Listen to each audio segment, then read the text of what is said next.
Hi, my beautiful Libran friends, and welcome to our September 2021 reading and the beginning of Libra season.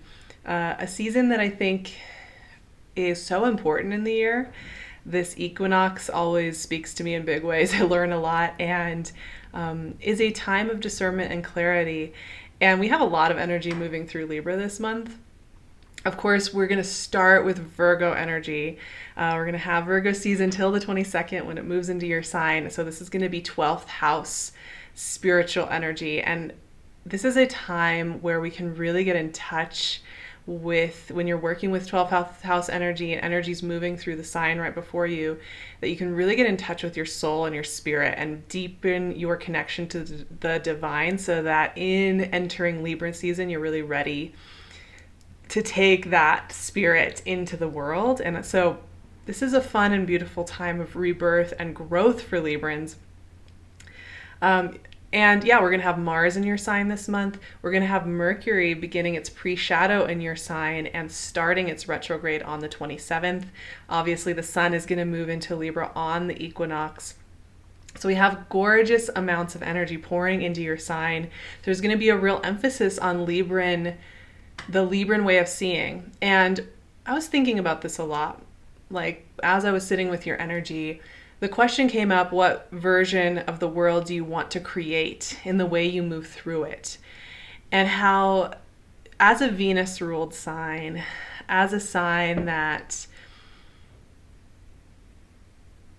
connects with that energy, I was thinking about the place Venusian energy and Libran energy often gets put in the conversation, and how it's always like, oh, it's about what's pretty and what's nice and what's diplomatic. And I find that to be a real disservice to these energies, because I think in devoting ourselves to moving through the world in beautiful ways, in meaningful ways, in ways where we're trying to have real conversations with different types of people, and in just the way that we wake up in the morning, the way we leave the house in the morning, the way that we wear clothing that speaks to us, the way that we explore our lives. These are not frivolous side topics that we're getting confused about. This is the creative process itself. And I find it so strange that culturally we've been taught like that life is about, I don't know, like suffering and status quo and maintaining things. And that somehow it's frivolous to want to do things beautifully and meaningfully and craft them and do that every day. And so don't be afraid to devote your energy to the beautification of the way you move through the world and to have fun playing with that. You know, speaking of this, I went through in 2020 especially, and even into early 2021, I felt very frivolous for my calm, kind, peaceful approach to my work. I felt like I needed to, I don't know, be more combative, be something else that I wasn't. And I felt so much guilt and confusion about the role I should be playing in this huge shift in the way that we're connecting with the world that we're in, because this is a time of huge shift, right?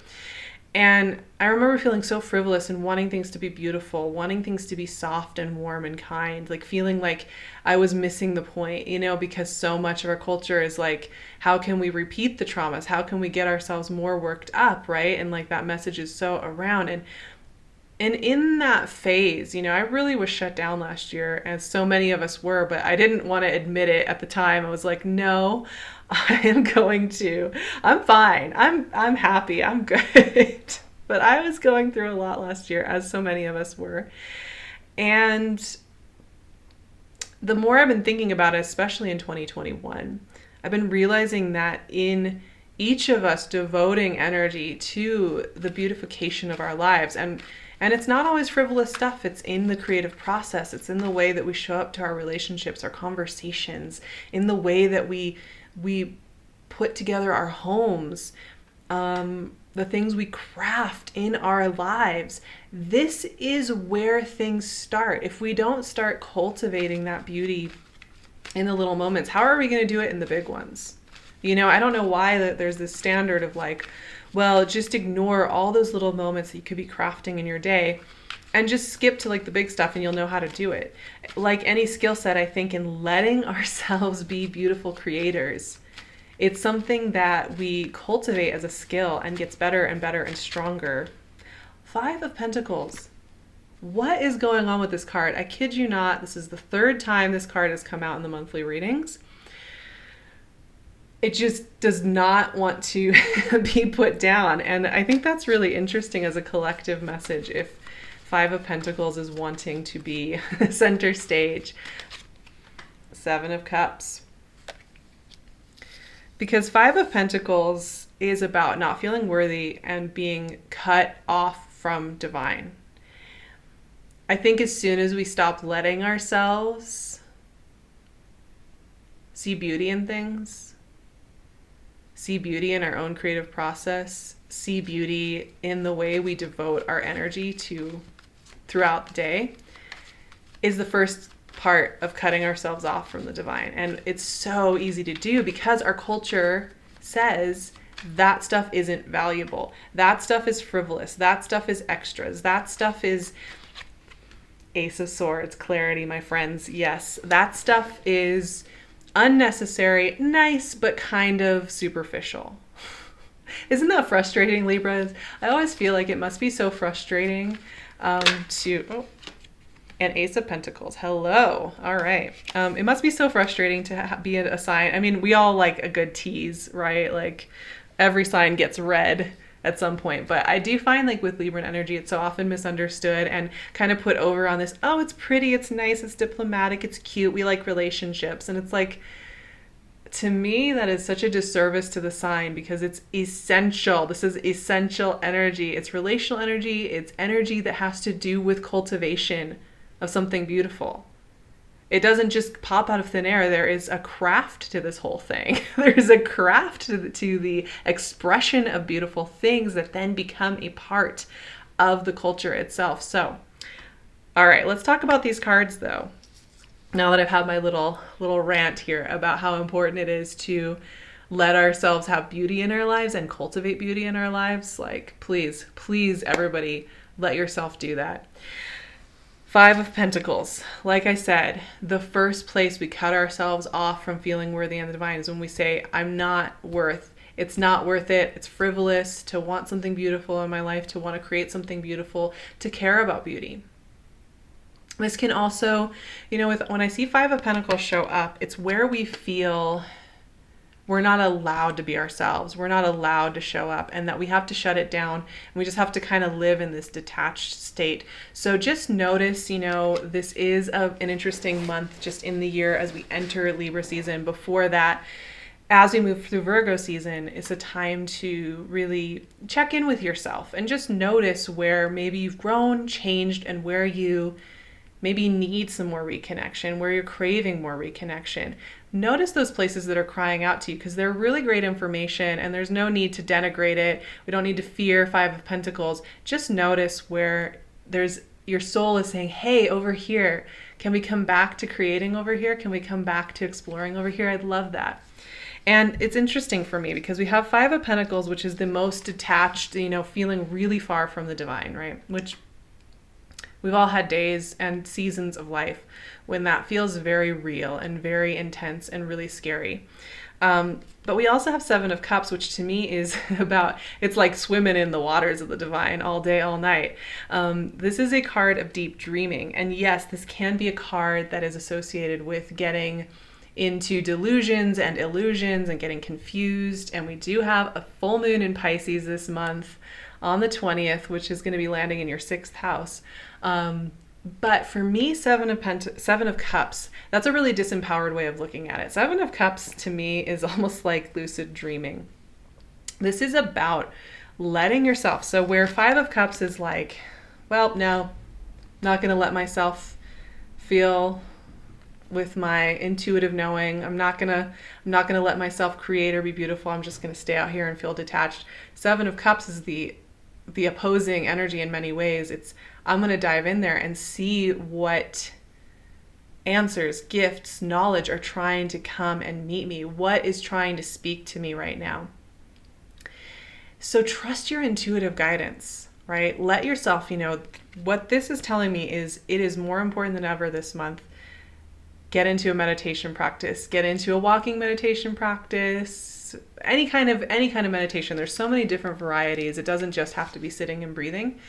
You could be painting and meditating. You can be walking and meditating. You can be watching the sunset. I don't care. However you can get in touch with your soul, do it. And if you have an inner cynic that's like, is that really there? Can I really do that? Don't even worry about whether it's real or not. Just go there and listen. Because, my friends, it is a new solar year for so many of you.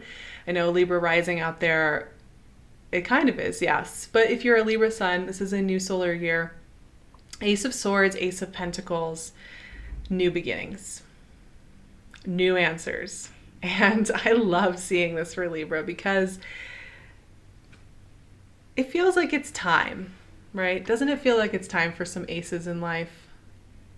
That warm, inviting, open door, that warm, inviting opportunity, moment of connection, space in the world.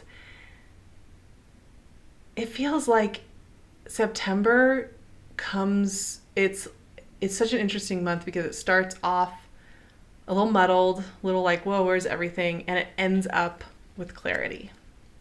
Ace of Swords is a two-way street in that it's an opening of a door.